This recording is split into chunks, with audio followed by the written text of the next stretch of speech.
The Treasury Secretary and the Fed Chairman appearing today before the House Financial Services Committee. And on the docket, the continued investigation of the 2008 fall of Lehman Brothers. Joining us this morning, ranking member of the House Financial Services Committee, Congressman Spencer Bachus, joins us from D.C. Congressman, good morning. Good morning. You know, we're all obsessed with Goldman Sachs right now, but this is going to remind us about the bankruptcy examiner's report about Lehman and the notion that a lot of these depositions are not public, right?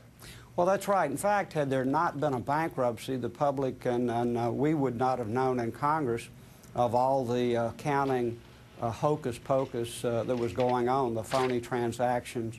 And really, it begs the question, were the regulators incompetent or did they look the other way? And this really does impact on Goldman and the other companies, because if Lehman was doing these and getting away with it, it means the other companies may have.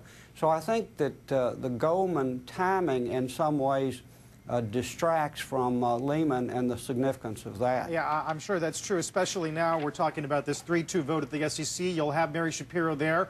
Are you going to actively steer the hearing toward Goldman, or are you going to try to stick on the agenda with Lehman? No, there's plenty on Lehman. And let me say this. What we find out about Lehman will obviously help us with Goldman, but not only Goldman, but what was going on in New York with all these companies that were, I would say, too big or too interconnected to blow the whistle on.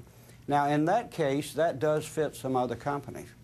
How deep are you going to delve into Repo 105? Dick Fold says he never heard of him when he was CEO. Well, you know, as Bachus said, it was materially misleading to use Repo 105 in the way they did. But, you know, the SEC surprisingly has said, you know, that wasn't a problem for us. And I'm not sure it was a violation of the law. Now, what it was misleading to the public. And you have to look at FASB and say, you know, what did they have in mind? You notice maybe the only people that looked good in this, and I hesitate to say this, were the lawyers. They actually had to go overseas to a British firm, Linklater's, to get an opinion that this was okay. Right. They were doing good by their client. Whether or not you agreed with them is a different story, right? That's right. You have some thoughts on the Goldman case as it pertains to the SEC, the timing of those charges, anything like that? Well, you know, what I would say is that I think the bigger question is maybe not what happened in this case, but I think it's becoming apparent that since at least 2004, the regulators looked the other way, and there was a certain amount of, I don't know if you call it cooperation or conspiracy, between some of the large companies to cover their tracks. And as I said to start this interview, if we hadn't had a bankruptcy and Bachus really hadn't pulled the cover back on this, the regulators never told us the straight story. And I think that this hearing, which I requested, will begin to really peel back a lot of conduct on Wall Street that is questionable. You have to believe the Fed knew about it. You have to believe the Treasury knew about it. You have to believe that there were people at the Fed and the Treasury that had to be cooperating with all this, and the whistle should have been blown, and it wasn't. Hey, Spencer, Paul Ryan, good to see you. Hey, Paul. Hey, give me a sense of timing on financial reg reform. You know, we were largely frozen out of this process as House Republicans. That bill passed a while ago, the Frank bill. But where is this thing going? Do you think they're going to get this off the floor in the Senate? And then what's your sense on conference committee outcome and timing? Well, Paul, you know, one thing about this hearing today on Lehman, we're discovering that this Repo 105, all you have to do is change a FASB rule not to allow this, and it would fix a lot of this misbehavior. So we're still beginning to find out what really went on leading up to the financial crisis of 2008.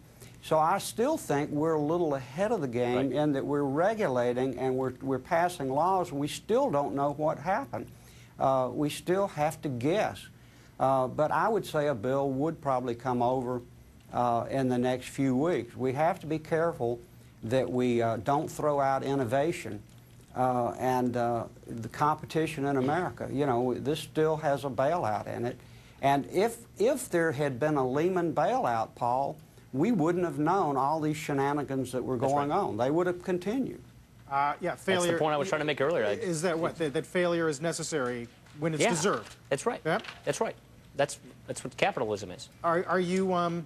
Do you think a couple of Republican senators will hop over, a Collins or a Snowe? It can happen. I don't know. This thing's so fluid. It's really tough to tell. But that's what the administration is desperately trying to do is peel some Republicans. If they can get a really good bipartisan deal, great. But I think Spencer's right. We still haven't untangled this mess. We still haven't really gotten to the core of what created all of this problem. So how do you want to legislate with whole new layers of bureaucracy, the largest financial regulatory reform, you know, in a generation, before we even know what happened to create this problem in the first place? And the fact that the dynamic is just like healthcare, right? Yeah. Looking to pick off one here, That's exactly if possible. right. What's that a sign of? That their agenda is too ambitious? It's a sign of it is a sign of the notion of post-partisanship and collaboration was really a myth of the campaign. And what we got here is one-party rule trying to jam through exactly what they want while they can before the elections, before they lose their power. Yeah, I hate to say Carl, it, but it's that stark. Yeah, Carl, let me point out this. You know, the SEC and the Fed were on site while Lehman did all this. You know, that is a strong indictment on our regulators. Now, are we going to are we going to give more power to the Federal Reserve to use their discretion when in this case they look the other way? Are we going to give the SEC more ability to regulate when they didn't use the regulations and the powers that they had? You know, what Madoff did, what Sanford did, what Lehman did, they had the power, both the Fed and the SEC, to stop these things.